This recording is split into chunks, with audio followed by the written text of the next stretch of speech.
पहला प्रश्न देखिएगा कि उस बिंदु का निर्देशांक ज्ञात कीजिए। ठीक है, जो बिंदु 4, -3 और 8, 5 को मिलाने वाले रेखाखंड को 3:1 में बांटता है। ठीक है, चलिए देखिए, इसको हल करने के लिए क्या करना पड़ेगा, हमको एक रेखाखंड लेना पड़ेगा। क्या लेना पड़ेगा? वो रेखाखंड। बिना रेखाखंड को सहायता से हम इसको सोल्व नहीं कर सकते। ऐसा नहीं कि नहीं कर सकते हैं, थोड़ा सा परेशानी का सामना करना पड़ेगा, कर सकते हैं। यदि रेखाखंड बन जाए तो हमें क्या होगा, आसानी होगी। ठीक है, हल करने में बहुत सा आसानी हो जाएगा, बहुत सहूलियत मिलेगा। इसलिए इसको हम क्या करेंगे, रेखाखंड खींचेंगे। ठीक है, चलिए अब देखिएगा,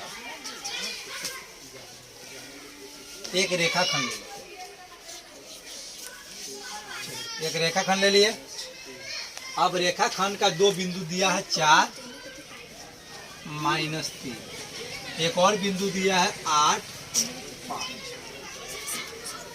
ठीक है, रेखाखंड का नाम नहीं दिया, तो रेखाखंड का नाम हम अपने खुद से मान के चलेंगे। मानने में अपने बाप को कुछ नहीं जाता। ठीक है, मान लीजिए इस रेखाखंड का नाम क्या है, क्या है, और क्या कह रहा है, उस बिंदु का निर्देशांक ज्ञात कीजिए जो बिंदु इतना यानी कि 4 और -3, 8 और 5 को मिलाने वाले रेखाखंड को 3:1 में बांटता है। अब बिंदु नहीं है पता, अब मान लो यहाँ पे एक बिंदु है, मान लीजिए ये बिंदु, इस बिंदु का नाम दे दीजिए O। अब मान लेते हैं ये O जो है इसको 3:1 में बांटता है, बिंदु O। तो इसका निर्देशांक हमें ज्ञात करना है कि इसका निर्देशांक क्या हो। समझ गए? हमें क्या कहा जा रहा था कि एक रेखाखंड का बिंदु दिया है, ये बिंदु और ये बिंदु, और जो बांटता है उसको 3:1 में, एक ऐसा बिंदु जो इसको 3:1 में बांट देता है। ठीक है, उस बिंदु का निर्देशांक हमें मालूम नहीं है, उस बिंदु का क्या करना है, निर्देशांक ज्ञात करना है। क्या ज्ञात करना है? निर्देशांक। मान लेते हैं कि वह बिंदु क्या है, O है, जो इस रेखाखंड को 3:1 में क्या करता है, बांटता है। चलिए चलते हैं, यहाँ पर हम लिखेंगे, माना कि ये भी एक रेखाखंड है, ये भी एक रेखाखंड। ठीक है, जिसमें A बराबर 4 -3 और B का निर्देशांक जो होगा 8, 5। रेखाखंड AB पर बिंदु O। ठीक है, बिंदु O रेखाखंड को 3:1 में बांटता। तो O के निर्देशांक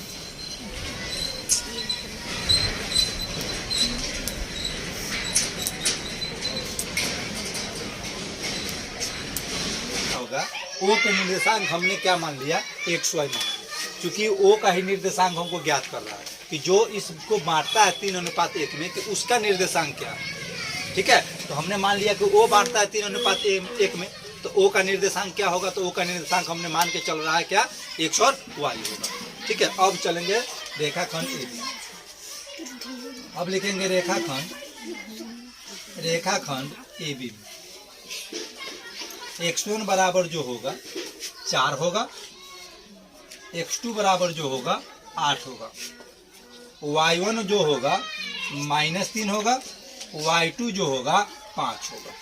ठीक है, जो अनुपात रहता है उसमें से हम एक M होता है, एक N होता है, तो अनुपात 3:1 दिया है, M बराबर क्या होगा 3, N बराबर जो होगा 1। सोच रहे होइएगा कि सर M N कहाँ से लिया, तो जो भी अनुपात दिया गया, क्या दिया गया हो, अनुपात, उस अनुपात का जो पहली संख्या होता है M का मान लेना, दूसरी संख्या जो होगा क्या होगा, N का मान लेना। इतना मान लिए, आ गया। अब लिखेंगे विभाजन सूत्र से। क्या लिखेंगे, विभाजन सूत्र से। विभाजन सूत्र से x बराबर, x का सूत्र होगा M X two plus N X one बटे एम प्लस एन। ये सूत्र है, विभाजन सूत्र। अब क्या होगा, एक्स एम का जो मान है कितना होगा मान, ध्यान दो इधर, एम का मान जो होगा 3, क्या होगा 3 गुने एक्स टू का मान जो है 8 plus N X one, N का जो मान है 1 गुने एक्स वन का जो मान है 4 बटे एम प्लस एन, अर्थात कितना होगा 3 प्लस, क्योंकि एम का मान 3 एन का मान 1। अब आइए एक्स बराबर, अब ये दोनों को क्या करेंगे आपस में गुना, 8 3 14 प्लस 4 कम 4 बटे, ये दोनों जोड़ दीजिए, 3 1 क्या होगा 4। अब क्या होगा, ये दोनों आपस में जुड़ जाएगा, क्या होगा 28 बटे क्या होगा 4। 4 से 28 को डिवाइड कीजिए, 4 से 28 को काटेंगे, क्या बार में कटेगा वो हो 7 बार में कटेगा। एक्स वाई दोनों माने हुए चूंकि ओ का निर्देशांक, तभी तो एक्स का ही आया, अब वाई का लाएंगे। अब वाई का सूत्र लगेगा, वाई बराबर जो होगा M Y two plus N Y one बटे जो होगा एम प्लस एन। ठीक, अब क्या होगा, एम का मान देख लीजिए, एम का मान जो है 3 गुने वाई टू का मान जो है 5 है, 5 रख दीजिए प्लस एन, ये एन है, एक से मत मानना, एन है, एन का मान जो है 1 है, 1 गुने वाई वन का मान यहाँ देख रहिएगा -3 कीजिए बटे एम प्लस एन, अर्थात 1 3 प्लस 1। ठीक, आगे आइए, अब ये दोनों को आपस में गुना कीजिए, 5 या क्या होगा 15, ये माइनस ये प्लस दोनों गुना होगा माइनस में होगा, यहाँ पे देख रहे हैं ये प्लस ये माइनस, प्लस और माइनस का गुना होगा माइनस होगा, क्या होगा माइनस, तो ये होगा -3 बटे, अब ये दोनों आपस में जुटेगा, 3 1 कितना होगा 4। अब क्या करेंगे 15 और क्या होगा 3, 15 में से 3 घटेगा क्योंकि ये माइनस में है, तो 12 बटे 4, 4 से 12 को काटेंगे, क्या मरतबे कटेगा 3 मरतबे, हो गया। अब एक्स वाई दोनों का मान निकल गया, ये किसका निर्देशांक कहलाएगा, ये एक्स वाई ओ का निर्देशांक कहलाएगा, क्योंकि ओ का निर्देशांक हम एक्स और वाई माने होता है, और एक्स वाई का मान कितना लाए, एक्स का मान 7, वाई का मान लाया है 3। यहाँ पे हम लिखेंगे अतः ओ के निर्देशांक एक्स वाई बराबर क्या होगा 7। ठीक है, यही हमारा क्या होगा, ठीक है। इस प्रकार हम कह सकते हैं कि जो बिंदु इन रेखाखंड को 3:1 में बांटता है उसका निर्देशांक जो होगा 7 और 3 होगा। ठीक है, चलिए नोट कीजिए इसको।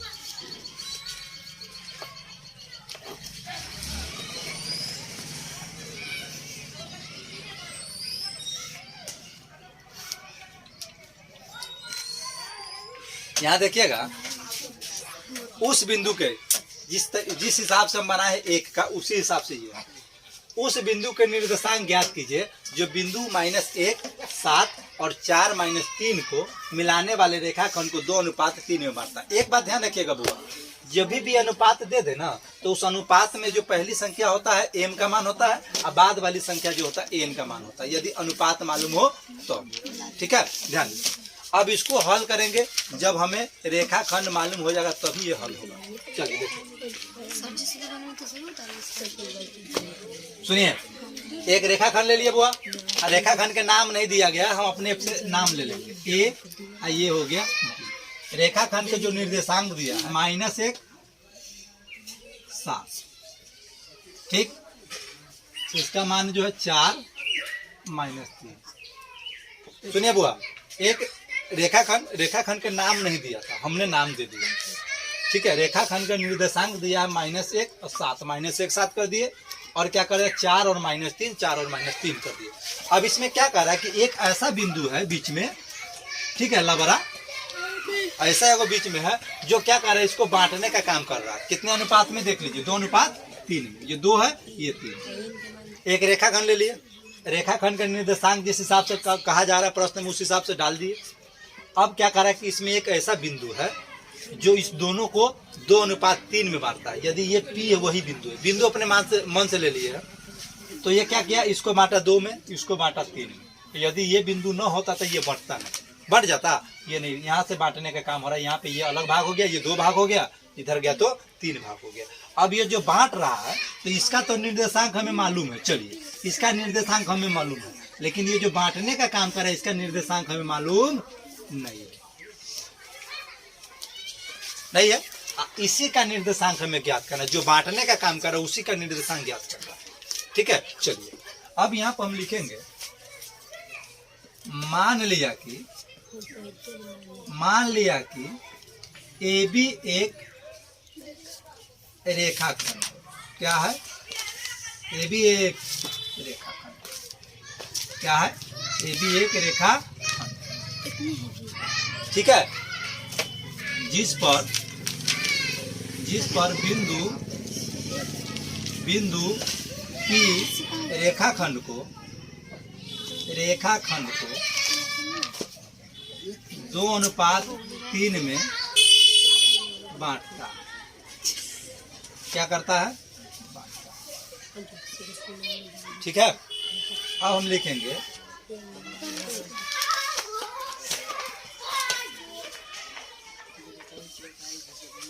P के निर्देशांक XY मान लिया।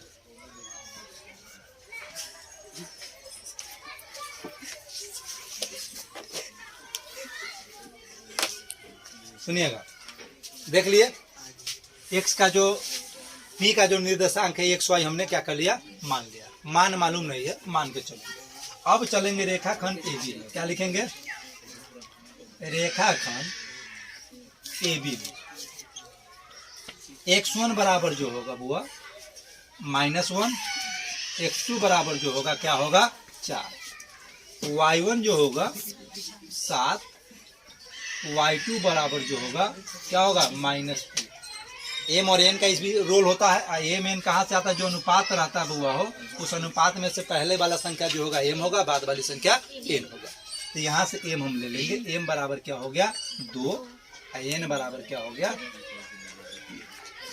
ठीक। अब चलिए विभाजन सूत्र इधर लगाएंगे। विभाजन सूत्र से क्या लिखेंगे? विभाजन सूत्र x बराबर mx2 प्लस nx1 बट्टे m प्लस n होगा। चलिए x बराबर m का जो मान होगा 2 होगा, गुने x2 का जो मान होगा 4 होगा, n का जो मान होगा क्या होगा? 3, देख रहे हैं, गुने x1 का जो मान होगा -1 बट m प्लस n अर्थात क्या होगा? 2 प्लस क्या होगा? 3। ये तो आया समझ? इतना तो समझ रहे होंगे आप। अब देखिए, अब क्या कीजिए? इस दोनों को आपस में गुना कीजिए, इस दोनों को आपस में गुना कीजिए। x बराबर क्या होगा? 4 को 2 से गुना कीजिए, 8 होगा। अब ये रहा प्लस और ये रहा माइनस, प्लस माइनस का गुना होगा तो क्या होगा? माइनस। आइए संख्या का गुना करेंगे 3। अब ये क्या होगा? 3 2 जुट जाएगा आपस में, क्या हो जाएगा? 5। अब हम लिखेंगे 8 में से 3 को घटा देंगे, क्या होगा? 5 5/5। 5 को 5 से काटे, 1 बार में गया, x का मान 1 आ गया। ठीक है, अब y बराबर लिखेंगे, y का चूंकि लिखना है। अब लिखेंगे y बराबर my2 प्लस ny1 बट्टे क्या होगा? m प्लस n होगा। ठीक है, m का मान जो है कहाँ है? यहाँ देखिए, m का मान 2 है, 2 गुने y2 का जो मान है -3 प्लस माइनस में प्लस n का जो मान है यहाँ देखिए 3 गुने y1 को जो मान है 7, कितना है? 7 बट्टे m प्लस n। m का जो मान है कितना है बुआ? 2 और n का मान जो है 3। तो y बराबर होगा, ये दोनों आपस में गुना, फिर ये देखिए प्लस में है, ये माइनस में है, प्लस माइनस का गुना जो होगा क्या होगा? माइनस होगा। -6 ये दोनों गुना कीजिए, 7 3 21 बट्टे क्या होगा? 5। 21 में से 6 घटेगा, कितना होगा? 15। 15 बट्टे 5, 5 से यदि 15 को डिवाइड करेंगे क्या होगा? 3। ठीक है, XY माने हुए थे किसका निर्देशांक? P का। इस हिसाब से हम कह सकते, अतः P का निर्देशांक 1 और क्या होगा? 3। ठीक है, समझ गए? तो प्रश्न क्या कह रहा था कि जो बिंदु इसको 2 भाग में बांटता है, 2:3 के भाग में जो बांटता है, उसका निर्देशांक कितना होगा? तो बांटने का काम कर रहा था P। अब P का निर्देशांक को मालूम नहीं था, लेकिन ये मालूम था कि इसको बांटता है 2:3 3 में, लेकिन ई नहीं मालूम था जो बांट रहा उसी का शीर्ष का निर्देशांक कितना है, तो उसका निर्देशांक हमने ज्ञात कर लिया कितना है, 1 और 3। ठीक है, चलिए इसको नोट कीजिए।